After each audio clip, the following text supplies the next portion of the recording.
I died on September 27, 1942. I was 22 years old. I was Coast Guard. I was never supposed to be anywhere near that beach. But the Marines were pinned down and the boats weren't moving and somebody had to go. That morning, nobody was talking about Doug Munro. Nobody ever talked about the Coast Guard in a war like this. We moved supplies. We ran landing craft. We were the ones who got other men to the fight and then pulled back while the fighting happened. That was the arrangement. September 27, 1942. Point Cruz, Guadalcanal. 500 Marines had pushed inland and walked into something they couldn't walk back out of. Japanese forces had them pinned against the beach. The evacuation boats weren't moving. The coxswains were holding back. The fire coming from the tree line was too heavy, the approach too exposed, the math too obvious. I looked at the beach. I looked at the boats sitting idle. I looked at my crew. Nobody ordered me to go. This was not my mission, not my beach, not technically my war. I was 22 years old and I had a landing craft and I understood exactly what needed to happen. I went. What I'm about to tell you, the Coast Guard doesn't get talked about the way the Marines get talked about. We don't get the films. We don't get the monuments on the main street. But there is one medal of honor in the entire history of the United States Coast Guard. One, in every war this country has ever fought. It has my name on it.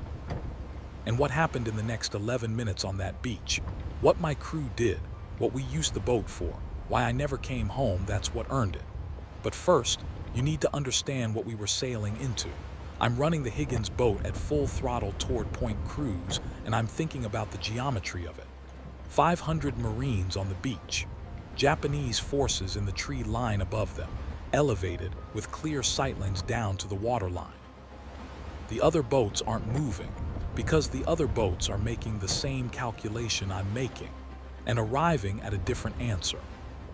The answer I'm arriving at is, someone has to get between the Marines and the guns. The beach is getting closer. I can hear it before I can see it clearly. The specific layered sound of a firefight. The way rifle fire and heavier weapons stack on top of each other into something that stops being individual sounds and becomes a single continuous pressure. I've heard it before from a distance. I have never driven a boat directly into the center of it. My crew doesn't say anything. They've seen what I'm doing. They're still there. We hit the beach at speed. The Marines start moving the moment we land. They've been pinned for hours and they move fast, the way men move when they've been waiting for a way out and it has finally arrived. They're coming down to the waterline from both sides, some walking, some being carried, some moving in a way that tells you everything you need to know without having to look too closely. The fire from the tree line is continuous. It's hitting the water around the boats. It's hitting the beach. The sound of it at this range is completely different from the sound of it at distance. It's not a pressure anymore. It's specific and directional and personal. I make the decision. I bring the boat broadside. I put the hull of the Higgins between the tree line and the Marines loading onto the other evacuation craft. The boat is maybe 40 feet long. It is not a warship. It is a flat-bottomed landing craft built to move men from ships to beaches. It is not designed to absorb what is being directed at it right now. But it's what's available, and the Marines need 30 more seconds, and 30 more seconds is 30 more seconds. I hold position. This is the part that's hard to explain to someone who wasn't there. Not the fear is obvious and I'm not going to pretend otherwise. What's hard to explain is the clarity. When you've made the decision, when the boat is broadside and the hull is taking fire and the Marines are loading on the other side of you, there is nothing left to decide. The geometry is complete. You hold position until the boats are loaded and moving, and then you go. That's all there is. My gunner is returning fire toward the tree line. The sound of our own weapon is the closest sound in the world, and it is nothing against what is coming back. I'm watching the evacuation boats. I'm watching them fill and pull back from the beach one by one. I'm counting. The fire hits me. I don't have a clean memory of the moment. What I have is, the boats are moving. Most of the Marines are off the beach. The last craft is pulling back. I've done the thing. They got me onto one of the evacuation boats. A Marine named Leland Diamond. I didn't know him. He didn't know me, held my head up. He asked me if the Marines got off.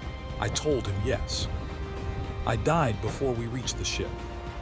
523 Marines came off that beach. Of those, I can't tell you how many would have made it without the boat being where it was for those minutes. I can tell you the other coxswains started moving when they saw what we were doing.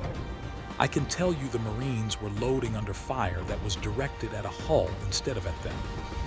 That's the math I ran on the way in. It came out right. The Coast Guard's motto is Semper Paratus, always ready.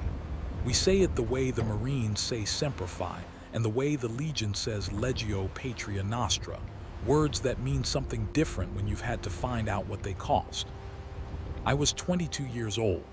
I had enlisted because I wanted to serve, and because the Coast Guard was where they put me and I was good at boats. I was not supposed to be at Guadalcanal in the way that the Marines were supposed to be at Guadalcanal. I was support. I was logistics. I was the man who ran the craft. But the boats weren't moving and the Marines were pinned, and the geometry was clear. People ask what I was thinking when I turned the boat broadside. I was thinking, the boats aren't moving and someone has to move them, and I have a hull and a crew and the right angle and maybe enough time. I had enough time. They gave my mother the Medal of Honor at a ceremony in Washington. She accepted it in my name. The citation says I gallantly gave my life in defense of his country. That's the official version. The unofficial version is simpler. The boats weren't moving and I moved them. There is one Medal of Honor in the entire history of the United States Coast Guard. Every other branch has hundreds. The Army, the Navy, the Marines. We have one. I think about that sometimes, not with pride exactly, but with something close to it. Not because I want the distinction of being the only one, but because it means that in every war this country has fought, in every beach landing and supply run and rescue operation the Coast Guard has ever been part of, there was one moment that the country looked at and said, that is what it looks like. I was 22 years old. I had a flat-bottomed landing craft in 30 seconds and the right angle. The Marines got off the beach. The boats weren't moving, and then they were, and that's the whole story. That's all of it. You don't need to be a soldier to understand the geometry. You just need to be the person who looks at the thing that needs doing and doesn't wait for someone else to do it. I wasn't supposed to be there, but I was there, and the boats weren't moving. So I went.